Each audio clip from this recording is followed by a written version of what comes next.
rahmatullahi ta'ala wa barakatu. Jama'a barkanku da zuwa wannan tasha ta Hausa AATV, tashar da take kawo muku ƙayatattun shirye-shirye wanda suka hada da tarihin 'yan mazan jiya, labarin ƙasashe, fasaha da Hausa, kacici-kacici da ma sauransu. Yau kamar kullum insha Allahu muna ɗauke da takaitacciyar fasara ta jawabin tsohon shugaban ƙasar Najeriya wanda aka sani da Janar Sani Abacha. To, mai sauraro, idan wannan ita ce ziyararka ta farko ga wannan tasha, za mu buƙaci ka danna wannan alama ta subscribe. Bayan haka kuma akwai alama mai yatsa ta hannu mai yatsa a sama, ita ma muna buƙatan ka danna ta. Idan kai haka insha Allahu duk lokacin da aka ɗora bidiyo to za ka samu sanarwa. Idan kuma ka riga ka yi a baya to ya wadatar, ba sai an sake ba. 'Yan magana sun ce magana a bakin mai ita ta fi daɗi. Kafin mu tafi ga fasarar wannan takaitaccen jawabi na Janar Sani Abacha, to za mu buƙaci mu saka muku ainihin wannan jawabi idan ku ji shi daga bakin shi kuma da yaren turanci. In ya so ana gamawa insha Allah za mu kawo muku fasarar wannan takaitaccen jawabi. Mun gode.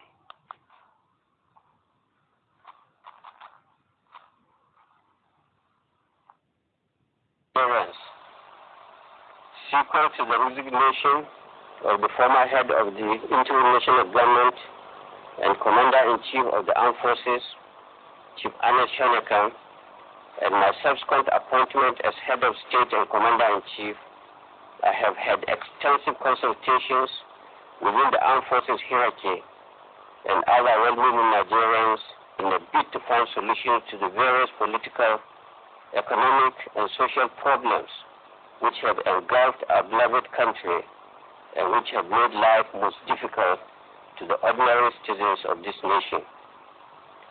Chief Janar Sani took over as head of state and commander-in-chief of the Nigerian Armed Forces at the most trying time in the history of our country. Politically, economically, and socially, there were lots of uncertainties. Things appeared bleak, and the atmosphere was heavy with uncertainties.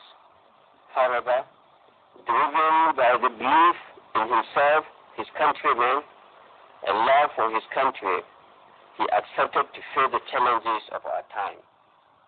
I would therefore like to take this opportunity to pay tribute to him for his selfless service to the nation.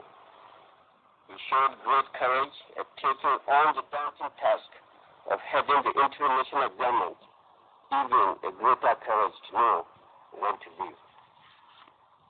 Many have expressed fears about the apparent return of the military. Many have talked about the concern of the international community. However, under the present circumstances, the survival of our beloved country is far above any other consideration. Nigeria is the only country we have. We must therefore solve our problems ourselves. We must lay a very solid foundation for the growth of true democracy. We should avoid any ad hoc or temporary solutions. The problems must be addressed firmly, objectively, decisively, and with all sincerity of purpose. Consequently, the following decisions come into immediate effect. The interim national government is hereby dissolved. The national and state assemblies are also dissolved. The state executive councils are dissolved. The brigade commanders are to take over from the governors in their states until administrators are appointed. Where there are no brigade commanders, the commissioners of police in the states are to take over. All local governments stand dissolved. The directors of personnel are to take over the administration of the local governments until administrators are appointed. The National Electoral Commission is hereby dissolved. all former secretaries to federal ministries are to... Allahu Akbar. Janar Sani Abacha kuka saurara a cikin jawabinsa na karɓar mulki ga fasarar kama yadda muka yi alkawari. 'Yan Najeriya maza da mata, sakamakon marabus da tsohon shugaban ƙasa na riƙon ƙwarya cewa da Chief Ernest Shonikan ya yi da kuma naɗa ni a matsayin shugaban ƙasa, na samu tattaunawa sosai da manyan shugabannin soja da kuma wasu masu faɗa aji a Najeriya domin magance matsalolin siyasa, tattalin arziki da wasu matsalolin da suka shawo al'ummar ƙasar nan kai. Chief Ernest Shonikan ya karɓi mulki a wani mawuyacin lokaci da Najeriya ta tsinci kanta a ciki. Matsaloli irin na siyasa, tattalin arziki da na mu'amalar yau da kullum sun dabaibaye ƙasar nan. Ya bayyana a fili cewa akwai matuƙar damuwa. Duk da haka ya zaɓi ya fuskanci wannan ƙalubale cewa da mulkin ƙasar Najeriya sakamakon soyayyar da yake mata. A nan nake so in yi amfani da wannan damar domin in jinjina masa saboda namijin ƙoƙarinsa. Mutane da yawa sun bayyana tsoronsu a fili game da dawowar soja zuwa ga karagar mulki da kuma fargabarsu a kan martanin da ƙasashen waje za su mayar. Ko ma me ake ciki, ceton ƙasar nan ya sha gaban duka wata matsala. Najeriya ita kaɗai ce ƙasar da muke da.